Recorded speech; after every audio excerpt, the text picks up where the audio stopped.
So it's a bit noisy right now on the road, so we're going to do the introduction inside. But here's the property from the outside. Runs all the way back here.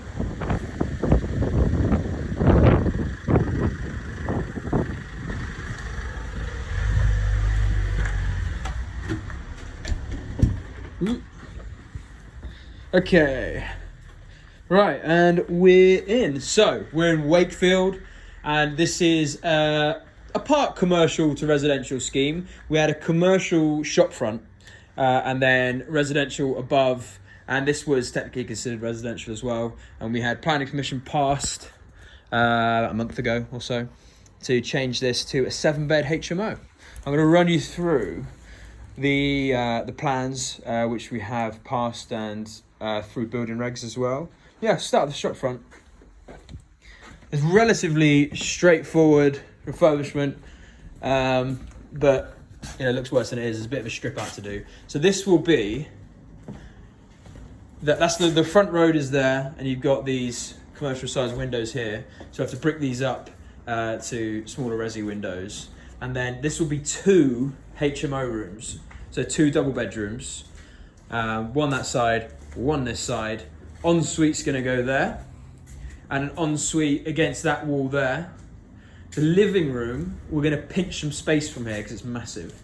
The living room's going to come out to about here, and then there'll be an entrance to this room, this bedroom, with the ensuite there. We had an issue with the soil piping, but there's a cellar which works to our benefit in some way. So we'll drop the soil pipes through and then trench through the kitchen to the manhole drainage at the back. So that was one of the only real problems we had with this one from a refurbishment standpoint. And a relatively straightforward solution. We're going to brick this up. This was the front door to the shop. That's getting bricked up. There is some uneven flooring in here, but we're going to get it leveled out with some simple, just to use some wood, basically. This stuff was left by the vendor, which is slightly annoying, but we've got a contingency for that. There is a big cellar. It's locked. There's a big cellar downstairs, and we do need to actually. There you go. There's an issue with one of the floor joists, so we're going to have to re-support the floor down there.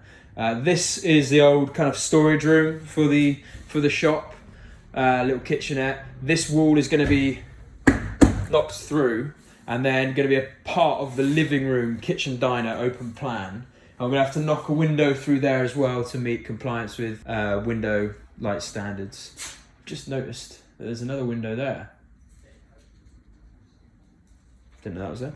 Anyway, but yeah, so like I said before, this wall is actually going to come out to about there, so that the living room's got that extra space. But again, it's just a bit of wood, so it'll be easy to move.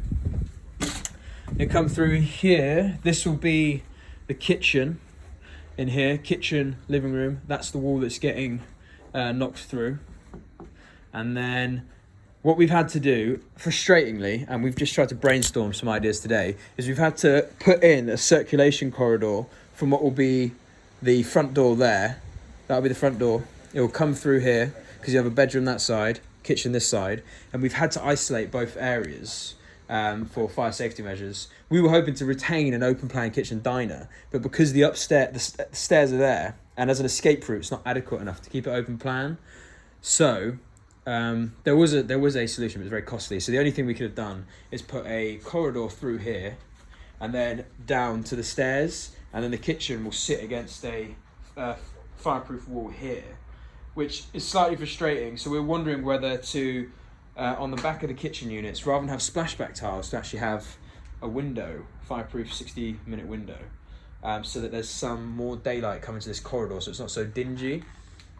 We need to speak to building regs to see what that looks like and then cost it up with the contractor. But there's one solution there. We'll deal with that later. All of this is getting ripped out, and then this will be a bedroom in here. A wall's going there. This will be a bedroom, and then there's actually already an ensuite here, but obviously it's tight and shit, so we're going to rip all this out. And then we're thinking of maybe The architect has drawn it so that we retain this wall and have the ensuite in there, but we're thinking of making the ensuite a bit bigger, a bit nicer. So getting rid of this wall, retaining this wall, and making all of that the ensuite. It's obviously already got the soil piping as an existing toilet, so that's quite useful. And that will go to the exterior drainage. And then this will still be one massive bedroom, comes all the way out to about here. So very good downstairs, 3 massive double rooms, all with en suites. I think they're about 15, 16 square meters. And then kitchen there. We'll come to the back. This will be the door to one of the bedrooms at the front. Obviously we got to rip that off and put on a fire door. And then up the stairs, new carpets throughout. It's a full strip out job, full rewire. We're going to have 2 bedrooms that side, 2 bedrooms this side. So we'll go this way first.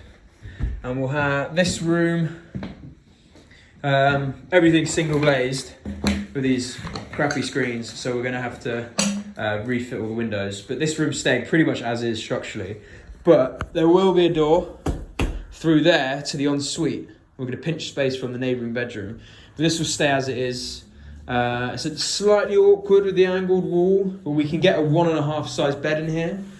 So not quite a full double, but a half double. And that will go here, is the best way we can orientate the room. Retain the door. And then at the moment, we've got a bathroom. Relatively okay size. Chimney stack there, which we're not going to get rid of. But we're going to eat some space back from the bathroom into that bedroom. And then this will be a smaller ensuite room. Once it's all stripped out, it'll be fine. And then also we're going to pull back this door here. This will come out to here. And then obviously we have to fit the wall there and attach it here. So then this will be the front door, and all of that is going to get ripped out so that this bedroom is big enough. It's the smallest bedroom, but that's the best way we can pinch the space. It'll be about 9 square meters. As you can see right now, it's pretty small. I think it sits at about 6.5 square meters right now. But this wall is going to be knocked back about 2 foot. It's just stud, so it'll be easy. And then it's got this walk-in wardrobe, which we initially proposed to get rid of, but then when we used the brain cell for a second, we realised we could just keep it. But obviously strip it out, redecorate it, and make it nice. But even the doors are in pretty good nick. So we'll keep everything, keep the architraves, keep the doors, and then just redecorate it in there. And it's a little walk-in wardrobe. There's a nice feature for this room. And then the other side. Motherfucker. So, big bedroom here. This is a big bedroom, and we'll have the ensuite, like I said before, coming from that oddly angled room. Ensuite there, which is going to back onto another ensuite here, brick up this window, and then we'll have 2 ensuites back to back here, and then this will be the bedroom. We're getting rid of this chimney stack. There is brick behind that, so get rid of that chimney stack so that there's more space. And again, this will be another big size bedroom, and pretty much the same the other side really. We will be stripping out all the furniture, throwing it all away because it's ancient, and then when the chimney stack goes, there is more depth there, and then this will be the ensuite, and then this will be a really good sized bedroom, about 12 square meters. Drop the ceilings appropriately, but there's the ceiling heights there, so that's fine.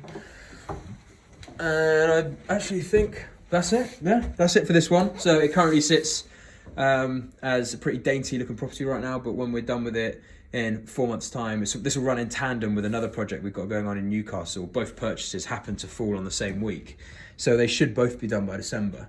And there's a few minor discrepancies at the moment that we're going to have to fix as we go along. Until we strip out, we're not entirely sure what to do with them.